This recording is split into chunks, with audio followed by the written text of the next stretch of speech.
আসসালামু আলাইকুম রহমতুল্লাহ। সম্মানিত সুধী, আশা করি আপনারা সকলেই ভালো আছেন। ময়মনসিংহের পরাণগঞ্জ ইউনিয়নের মিরকান্দাপাড়া নামক গ্রামে অবস্থান করছি। আপনারা আমার সামনে একটা গাছ দেখতে পাচ্ছেন, আর আমাদের একজন গ্রামীণ ভাই এখানে আছে। ওনাকে আমরা জিজ্ঞেস করবো যে আসলে এই গাছটার কী নাম, ওনারা কী নামে চিনেন। ভাই, এটা কী নাম, আপনারা কী বলেন? হাইড্রা গাছ। আচ্ছা, এই গাছটাকে ময়মনসিংহের ভাষায় বলা হয় হাইডেরা গাছ। কিন্তু যদি এই গাছটাকে আপনারা পুরো বাংলাদেশে গিয়ে কোথাও বলেন হাইড্রা গাছ, কেউ চিনবে না। তাহলে এটার নাম কি জানতে হবে না? এটার আসল নামটা কি? এটার নাম হচ্ছে দন্তি গাছ। এটাকে বলা হয় দন্তি গাছ। কেন দন্তি গাছ বলা হয়? কারণ আমরা যখন ছোট ছিলাম তখন আমাদের যারা বড়, মানে যারা আমাদের মুরব্বী ছিলেন, তাদেরকে দেখতাম তখন তো ব্রাশ আবিষ্কার হয় না, যে দাঁত মাজা ব্রাশ, তাই না?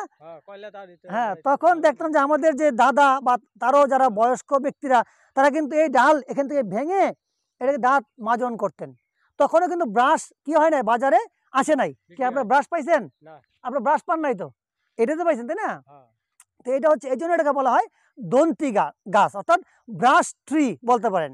আচ্ছা, এটা এক নাম হচ্ছে মটকিলা। এটা এক নাম হচ্ছে মটকিলা, কিন্তু সাহিত্যিক ভাষা হচ্ছে আপনার অ্যাশ শেওড়া। একটি গাছ আছে শেওড়া গাছ, আছে আমাদের গ্রামে অনেক দেখতে পাই না আমরা শেওড়া গাছ, ঘন একদম সবুজ। তো এটা হচ্ছে অ্যাশ শেওড়া বলা হয় এটাকে। আর এটার বৈজ্ঞানিক নাম হচ্ছে গ্লাইকোসমিস পেন্টাফাইলা। তো এটিকে আমরা, আমাদের পূর্বপুরুষরা যদি দাঁত মেজেছে, কিন্তু এটা অনেক উপকারিতা আছে। দেখি ভাই, আপনি কোনো উপকার জানেন কি? এটা কি উপকারিতা বলেন তো দেখি, একটা উপকারিতা।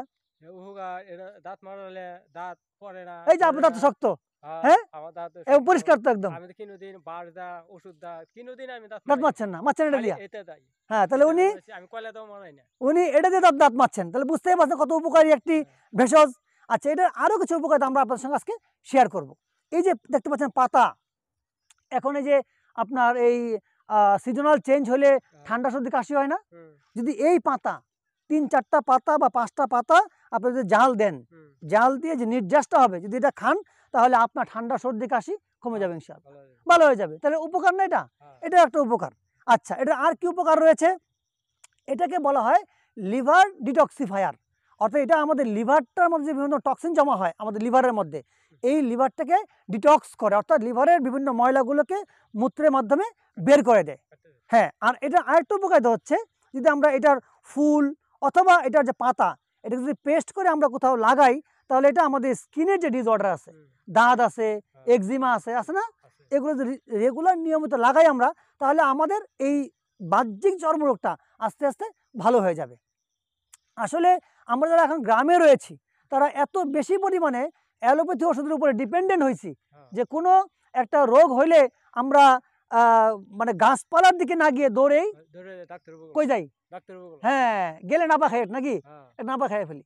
অর্থাৎ নাপার যে ক্ষতিকারক প্রভাব আছে, এটা কিন্তু আমরা না জেনে না বুঝে কি করি, খেতে থাকি।